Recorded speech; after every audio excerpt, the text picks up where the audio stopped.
মুক্তিযোদ্ধা সন্তান নাতিপুতিরা কেউ মেধাবী না, যত রাজাকারের বাচ্চারা নাতিপুতি হলো মেধাবী, তাই না?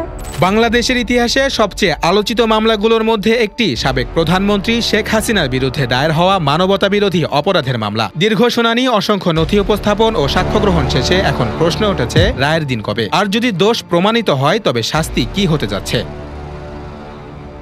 আন্তর্জাতিক অপরাধ ট্রাইব্যুনাল 1-এর বিচারপতি গোলাম মুর্তজা মজুমদারের নেতৃত্বাধীন বেঞ্চে এই মামলার শুনানি চলছে। মঙ্গলবার পর্যন্ত 29 জন সাক্ষীর সাক্ষ্য গ্রহণ ও জেরা সম্পন্ন হয়েছে। এর মধ্যে কয়েকজন প্রত্যক্ষদর্শী, ভুক্তভোগীর পরিবার এবং তদন্ত কর্মকর্তা রয়েছেন। আদালত আগামী সোমবার পরবর্তী কার্যক্রমের দিন নির্ধারণ করেছে।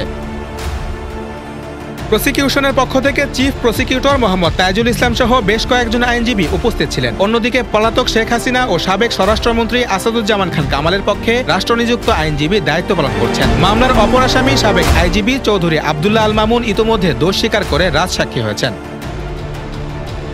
শেখ হাসিনার শাসনামলে রাজনৈতিক প্রতিপক্ষ, আলেম ওলামা, ছাত্রনেতা এবং মানবাধিকার কর্মীদের উপর যে দমন-পীড়ন চালানো হয়েছিল সেসব ঘটনার বিস্তারিত বিবরণ আদালতে উঠে এসেছে। বিশেষ করে আয়নাঘর নামে পরিচিত নির্যাতন সেলের বর্ণনা শিউরে ওঠার মতো। সেখানে আটক ব্যক্তিদের উপর মানসিক ও শারীরিক নির্যাতন চালানো হতো বলে সাক্ষীরা জানিয়েছে।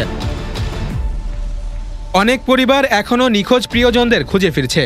গুম খুনের অভিযোগে শেখ হাসিনার বিরুদ্ধে ট্রাইব্যুনালে আরও 2টি মামলা চলমান রয়েছে। এর মধ্যে একটি মামলায় আওয়ামী লীগ সরকারের 15.5 বছরের শাসনামলে সংঘটিত গুম খুনের ঘটনা অন্তর্ভুক্ত করা হয়েছে। আরেকটি মামলা 2013 সালে শাপলা চত্বরে হেফাজতে ইসলামের সমাবেশে শতাধিক মানুষের হত্যাকাণ্ড নিয়ে। 2024 সালের জুলাই-আগস্টে ছাত্র জনতার আন্দোলন দমনে যে সহিংসতা চালানো হয় তা আন্তর্জাতিক অঙ্গনেও ব্যাপক আলোচিত হয়েছিল। অভিযোগ রয়েছে সরকারি দলের ক্যাডার, আইন শৃঙ্খলা বাহিনীর একাংশ এবং প্রশাসনের সহযোগিতায় ওই সময় নির্বিচারে গুলি চালানো হয়। শুধু রাজধানীতে শত শত তরুণ নিহত হয়। এ ঘটনাও মামলার অভিযোগপত্রে অন্তর্ভুক্ত করা হয়েছে।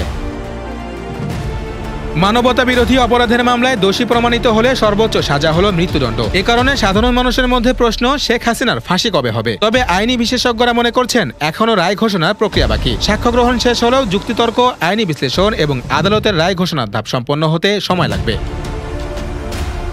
ট্রাইব্যুনালের অগ্রগতি স্পষ্ট করছে, শেখ হাসিনার বিরুদ্ধে আনা অভিযোগগুলো বিচারিক পর্যায়ে গুরুত্বের সঙ্গে বিবেচিত হচ্ছে। তার শাসনামলের গুম, খুন, ছাত্র হত্যা, আলেম ওলামা নিপীড়ন এবং আয়নাঘরের ভয়াবহতা এখন আদালতের নথিতে স্থান পেয়েছে।